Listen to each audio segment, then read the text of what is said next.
Welcome back to the Nebraska Football Show. Probably more likely than not the last Nebraska Football Show episode for obviously the 2024 season. But moving ahead, we're going to have our own little video segments and plenty of offseason discussion, but probably not under the Nebraska Football Show name. We'll retire this name until next football season. So Steve, on that note, final episode of the year, you got to spend a bit of time in New York. Obviously, weather wasn't ideal, but kind of how was the New York experience? How was the Pinstripe Bowl? Yeah, the New York experience was good. I had never been there before, so it was good to get out in the Northeast and kind of experience New York City for the first time in my life. I walked around Times Square. It was shoulder to shoulder with people from all over, from all walks of life. It was actually a pretty cool experience walking around there and seeing just the vibe and everybody kind of doing their thing and all sorts of things to look at and do. It was a cool event. Then the game happened, and that field was a disaster. There were standing water just like everywhere on the field. Like, I don't know, it looked pretty dangerous out there from my point of view, but hopefully everybody got out of there, healthy, and I think they did for the most part for Nebraska and Boston College. But yeah, I think it was it was a really good thing for Nebraska to go to a bowl game and not just go to it, but win it and head into the offseason with the momentum that a bowl win generates. Now you're feeling good about yourself when you're, pitching potential transfer portal additions. And when you're kind of just devising plans for spring ball, fall camp, and then the season opener at Arrowhead Stadium against Cincinnati for the 2025 season opener. I just think that positive momentum is going to do something and it's going to mean something. Anytime you end the season on a win, it's good. So Nebraska hasn't done that for a long time, and it was good for them to kind of get over two humps. And the first hump was qualify for a bowl game, won enough games to actually do one, and then get the job done and do that. So winning the bowl game was huge, but also it's hard to not watch that game and just kind of think about all of the young guys that got in there, especially on the defensive side of the football. Donovan Jones. I mean, Tim, you like him. I really like him. He was playing corner. He played 55 snaps at corner. We all thought, at least me, thought that he was going to be out there at safety, but then he's out there at corner and looking like he belonged. So that was really cool to see. Vincent Shavers was flying around, making impact plays left and right. He played the most snaps of his young career. Willis McGahee, he played 27 snaps. That's the most he's played in a game this season. Amari Sanders got some run. Jordan Ochoa, shout out Jordan Ochoa, the former Gehring Bulldog, who was a late addition to the team in last January. He got some run at defensive end, so he's another one to keep an eye on moving forward. He seems like he's kind of growing and developing, and might be a player to keep an eye on in Nebraska's defensive line room under Terry Braden. So yeah, there was a lot of interesting things to take note of for that Pinstripe Bowl. But yeah, getting just back to it, like that win, getting a win in a bowl game like that, I think it means something to everybody in the program, and it shows that it's positive momentum. It has really generated some positive momentum for this program. No doubt. And you and me talked so much this season about how important making that bowl game is for the value of those additional practices and the value of getting those young guys some run and the value of again just a month to kind of bond and something underrated I think of these last 2 weeks, specifically last week or so. From everything we've heard and gathered, the team got really close, especially the young guys that are coming back next year. I think that week in New York and the bowl game practices and kind of this opportunity to kind of rally around each other and do it for the seniors really brought this unit together. And I think you could see that on display in the game, the way they were celebrating afterwards. You saw how much it meant to them. But like you said, I think more than anything, my biggest takeaway is just the opportunity to see some of those young guys and see what the future of this program looks like. So on that note, I think we talk offensive first. Um, this was a full month of Dana Holgerson inputting his offense. Relatively efficient day from Dylan Raiola. Ground game wasn't really there, but they got it done. I think Ramir Kamir, Emmett combined for right around 100 Mhm. all-purpose yards. Ramir had a nice day as well. Quentin Ives got his first touchdown. But just because of the weather and multiple things, I just don't think the run game was really there. But kind of what did you see from the offense? What did you like? And just as we get a fuller look at Dana Holgerson's offense, at least what the plan is at Nebraska. Yeah, one thing that I kind of noticed was the line of scrimmage play. I thought Nebraska controlled the line of scrimmage on both sides of the football, offense and defense. So that was really good to see. I thought Ben Scott played a really good game. And really all the offensive linemen, Gunnar Gatula, I thought was getting in there and making some nice blocks. So it was good to see that Nebraska's offensive line, the tight ends, Luke Lindenmeyer. I tried to show everybody how much I thought of Luke Lindenmeyer. I really appreciate what he's kind of grown into. And he was just really, really good at blocking in space, blocking defensive backs in space, and helping ball carriers just like get more yardage out there on the perimeter. So I thought Luke Lindenmeyer played an excellent game. Thomas Fedoni, he caught 5 passes for 50 yards. He was being effective too.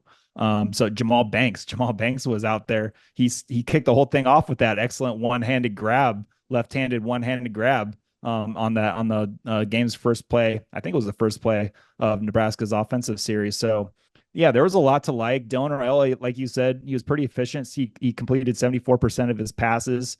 The run game, Emmett Johnson, he ran for 68 yards. Ramir Johnson ran for 60 yards. And of course, he had that one touchdown run. And then he had that game sealing 4th and 1 run late in the game when Nebraska almost blew their 20-2 lead that they had at one point in the game. But yeah, I think it was a good deal for Ramir to do that, and especially after the game when Matt Rule kind of just announced what Ramir was going through in his personal life with his mom Angela passing away in November, and not wanting to kind of tell anybody, and just sticking with his teammates, his brothers, and wanting to finish it out the right way, how he wanted to do it. That was really cool to see, to have Ramir get the ball in that moment and win the game for his team. First bowl game win for Nebraska since 2015. It was pretty cool. For sure, can't I mean you can't write the script any better than what Yeah. the day Ramir Johnson had, and all of those guys, Ramir, Ty Robinson, Bryce Bennett have been through so much in this program. John Bullock, all of these guys have been through so much in their times at Nebraska. To go out on that high note is really impressive. And on the defensive side of the ball, we got a first look at what John Butler's defense or the plan is for that. And again, moving forward, they had Ty and Nash, which obviously helps cover up a whole lot of the depth issues up front because of the departures of Jamari Butler and Prince Will, and so many more off the D line, James Williams and others. Getting Ty and Nash for this game, you just more than anything, what a day Ty Robinson had. Again, we've said it all year. I mean, this is a guy that's going to be a top 3 round pick at this point. Fully kind of established himself as one of the best defensive tackles in the country, um, and leaves Nebraska playing the best football of his career. And the fact that he played as much as he did, I mean, I tweeted in the first half just off weather conditions. I was Yeah. like, maybe bench those 2 guys just for their own safety to preserve their long-term career. But credit to Mhm. those guys, they kept trotting back out there. Ty was out there on that final third down run blocking. Yeah. I mean, just what an effort. Yeah, he's everything that I think Matt Rule wants his players to be. Like if you get recruited by Matt Rule to go play at Nebraska, I think he wants you to be Ty Robinson. He wants you to bleed football, to bleed Nebraska, to want to help the program reach heights that it's never reached before. Well, at least hasn't reached since a long time ago. So yeah, the more the merrier with Ty Robinson. If you can find Ty Robinsons, the more Ty Robinsons you can get, the better. So it was really good to see him. Yeah, and like you said, all the old guys. John Bullock, he played really well. He had a forced fumble that Nebraska recovered. Yeah, it was good. Even Isaac Gifford was getting in on the fun with that fake punt catch for first down. So yeah, it was really fun. And yeah, it was good to see. But when you're kind of closing your eyes and imagining what next year's defense is going to look like, obviously the transfer portal additions are going to have a big impact in that, and that has yet to the dust has yet to settle with that area. But there's going to be a lot of holes to fix and a lot of holes to fill with finding new guys and trying to keep that train on defense rolling, because yeah, there's going to be a lot of new pieces next year. So it's going to be interesting to see how it all shakes out and who comes, who goes, because all that stuff is still yet to be said for. For sure. And you and me will have a series over the next week and a half or so, just kind of a year in review type, position by position. So stay tuned for that over at the Inside Nebraska YouTube channel. But yeah, like you're saying, I think you have to feel good though somewhat of what the future of this defense looked like, specifically the foundational pieces up front. Riley Van Poppel, Keona Davis had nice days. Willis McGahee off the edge at Jack. Mhm. You're going to get at the linebacker spot, obviously Vincent Shavers. Well, I mean, the performance he had, we've seen flashes all year, but for him to put it together like that in that moment, stepping into a much bigger role with Mekhi Bear off to Missouri, uh, really like that. And that's, finally felt like, we heard all offseason about what Shavers was doing in practice. And we saw a couple glimpses here and there through the season, but never really put it together in, first serious snaps, playing like a serious role in the defense. He showed he Mhm. could be a difference maker, and I think that should excite the fan base. You look at the back end of the defense. Amari Sanders has played well. Again, Caleb Donovan Benning got some Jones, run too. Caleb I, Benning I got some failed to run. mention Caleb Benning in my opening kind of rant, but yeah, Caleb Benning was out there too. And one thing I forgot to mention, Tim, was that some of the early enrollee group that came to New York with the team and was practicing with the team. Now they weren't allowed to play in the game, but they were still getting those valuable practice reps. We can go through the list right now. So the little group of early enrollees that showed up in Nebraska, in New York with the team to practice included offensive lineman Houston Kayana Torres, Jalen George, who's at East Tennessee State transfer. So that was a quick transition for him. He's playing for East Tennessee State, and then East Tennessee State. Then he signs with Nebraska, transfers to Nebraska. Then he's in New York City practicing with his new crew. So that was pretty cool to see. Then also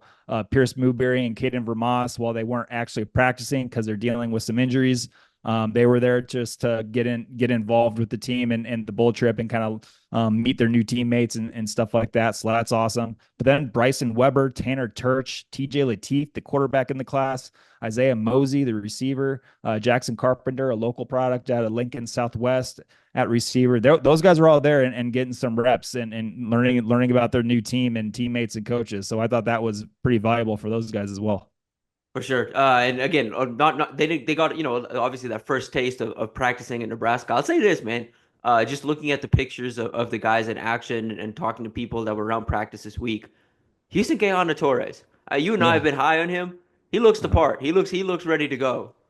You know what I love too? Everybody's like in their long sleeves. They're like taking a picture at Fordham after a practice. Everybody, there's snow on the ground. It's like 30 degrees probably. Everybody's in their long sleeves and coats. And there's the Hawaiian, Houston Keanu Torres. He doesn't have any sleeves. He doesn't have any coat on. He's just like flashing the Hawaiian symbol. I don't know. I really like that guy. I think he's tough. I think he's going to be a good one. I'm interested to see how that guy kind of grows and develops in Donovan Raiola's room.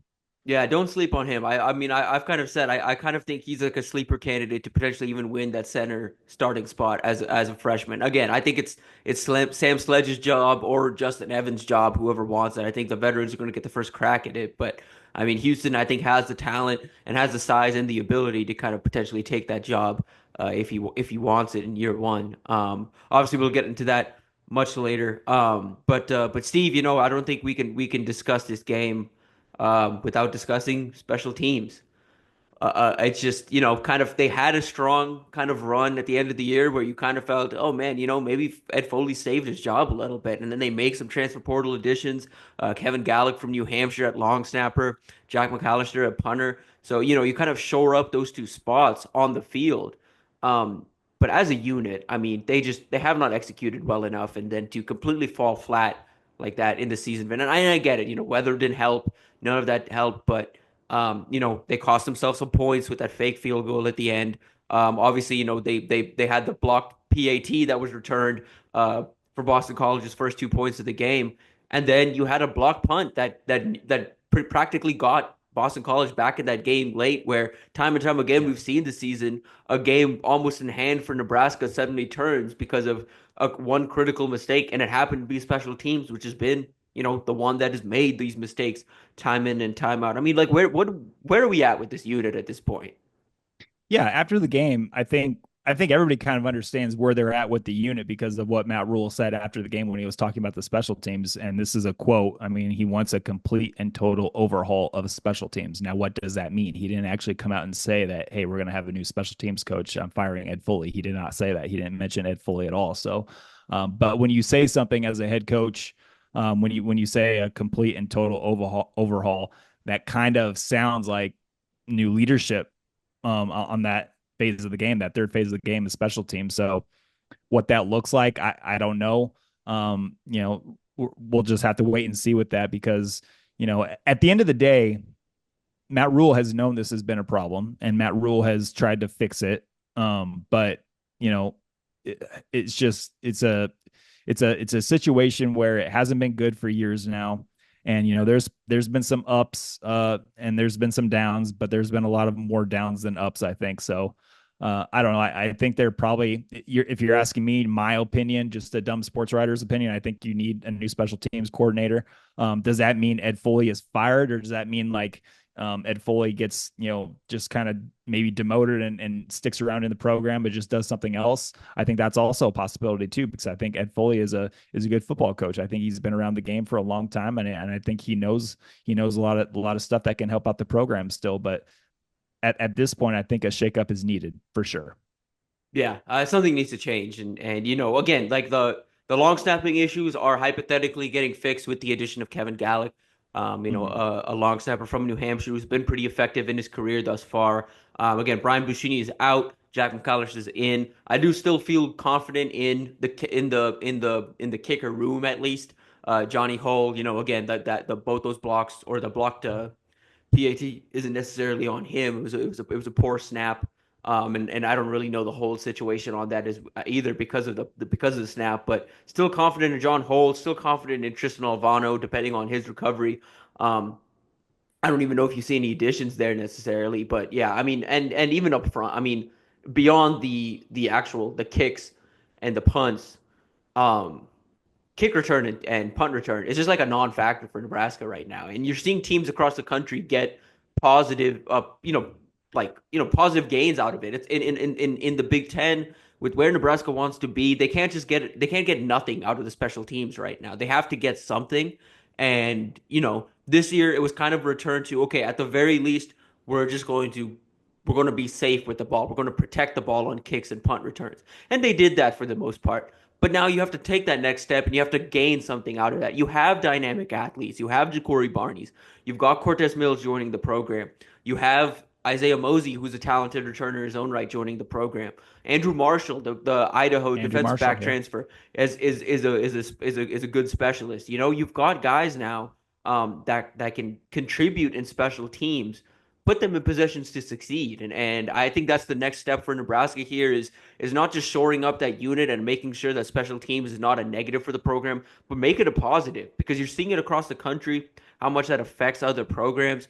And again, with where this program wants to be, I think that's something that needs to change in a hurry.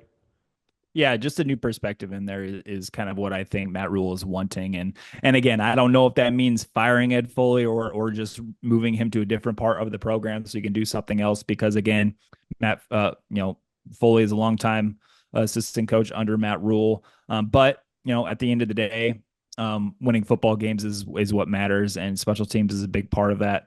And lately, Nebraska hasn't been very good in that phase of the game. So Matt Rule has shown us already that he is totally willing to make big moves, to make big changes. He did it with Dana Holgerson. He brought Phil Snow back in. Yeah, so it's just, I wouldn't put it past anything to happen right now with Matt Rule and making a change at special teams coordinator. So we'll just have to wait and see. But I definitely think a change needs to be made, a shakeup needs to be made, and maybe a different perspective in there. For sure. And before we get out of here, kind of just touching on the bowl game. Anything else that kind of stuck out to you? Obviously, we touched a little bit on the seniors kind of contributing in their last game. I guess one note to discuss. That Nebraska's working to potentially bring Javen Wright back for another season. That's some valuable depth if they can get that done. In the linebacker room and a valuable returner. With some of the other departures in that room. But you assess the offense and the defense. Anything else that kind of stuck out to you in terms of setting up for the 2025 season? Yeah, getting a Javen Wright back as a seventh year player, if that comes to fruition, and he comes back for another year, he'd be a seventh year linebacker out there. So it'd be very beneficial to have a man, an old man, playing in the middle of the defense there. So that would be huge, and it would be, I think, very important for Vincent Shavers too, just to have kind of an old guy in the room to learn from and continue to develop under. But I don't know. At tight end, I guess we'll see what comes out of the tight end room once all the dust settles with the transfer portal and everything. I really liked, like I mentioned earlier, Luke Lindenmeyer, seldom used earlier in his career, earlier in this season even. But when since Dana Holgerson was added to the program, all of a sudden Luke Lindenmeyer starts playing more, and he's planting dudes on their back over and over again out on the perimeter, and helping pave the way for more yards on those outside runs and outside quick passes. So that's really interesting to me, just that tight end room, because like Matt Rule said before the bowl game, and like Dana Holgerson has said, Nebraska is not going to be a 4 or 5 wide air raid offense. I mean, no, that's not going to happen. So they're going to be 11 personnel. They're going to be a 12 personnel offense. They're going to want to run the ball. And I think Luke Lindenmeyer is kind of a really good tight end that Dana Holgerson likes because he's tough, he blocks, and he's not a bad pass catcher. Is he the fastest guy in the room? Absolutely not. He's 6'3", 250 pounds. He's strong. He's tough. He's smart. He does the dirty work and doesn't want anything for it. He just goes out there and does his job. So I think Nebraska's tight end room is something to keep an eye on, but I kind of like it. I kind of like it right now. We'll see what comes with Thomas Fidone. But Thomas Fidone, we all know what he can do as a receiver. But we all know that, blocking is not his strong suit right now. Coming off all the injuries that he had early in his career may have maybe stunted his develop and all of that. But yeah, maybe just thinking about everything.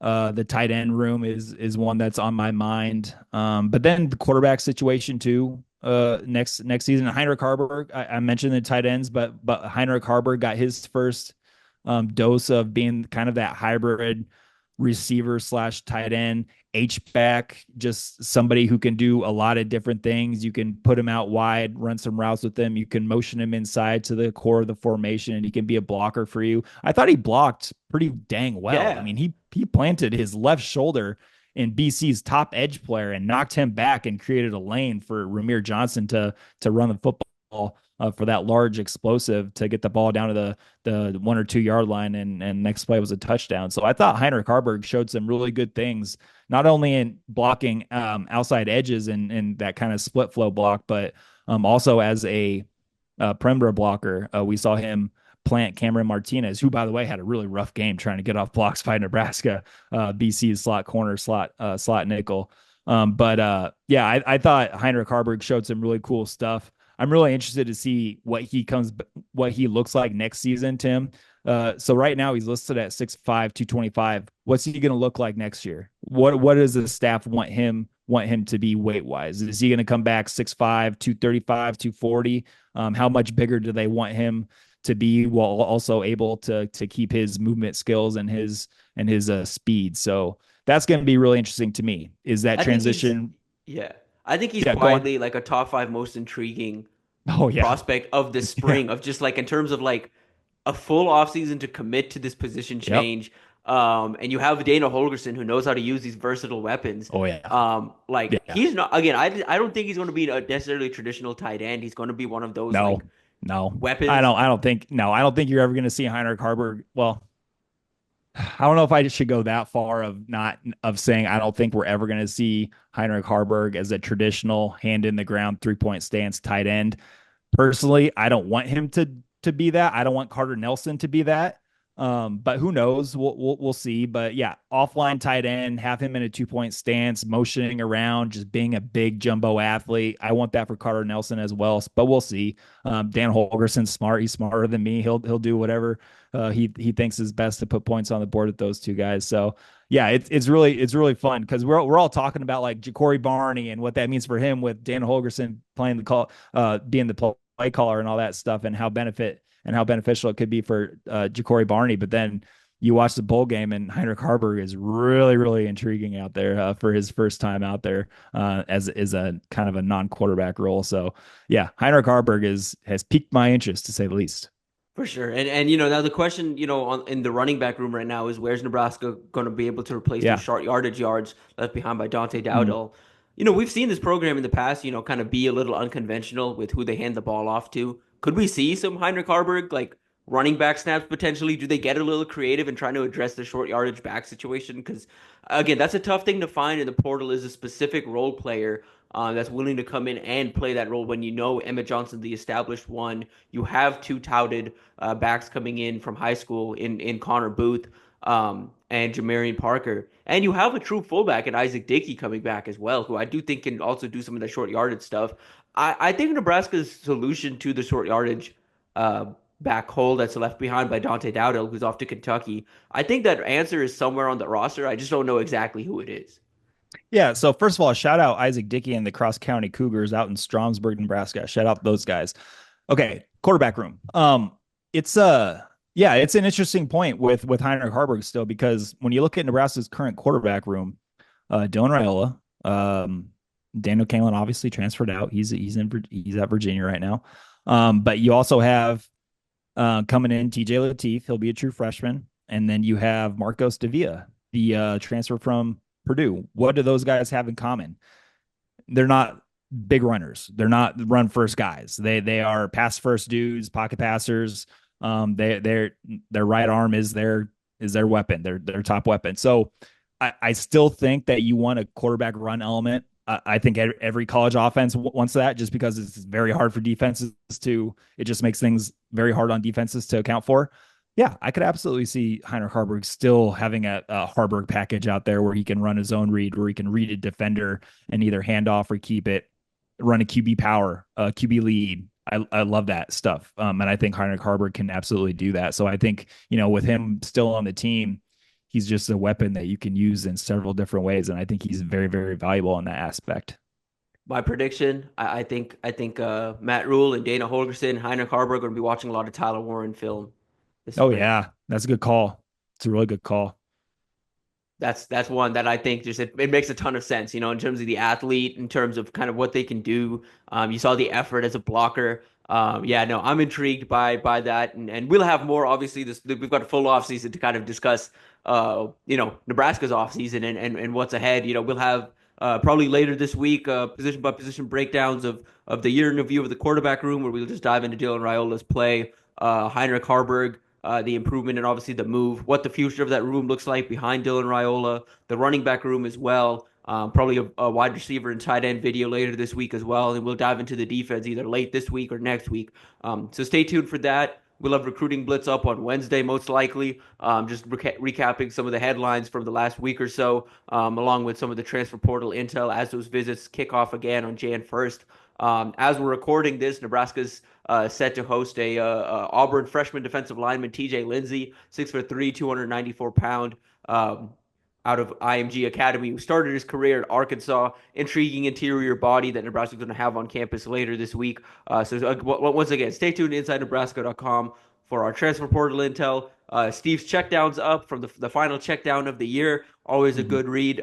Be sure to check that out. We'll have basketball coverage, transfer portal coverage, and off-season coverage the rest of these next few weeks and months. So stay tuned. We're not going anywhere, so don't leave us either.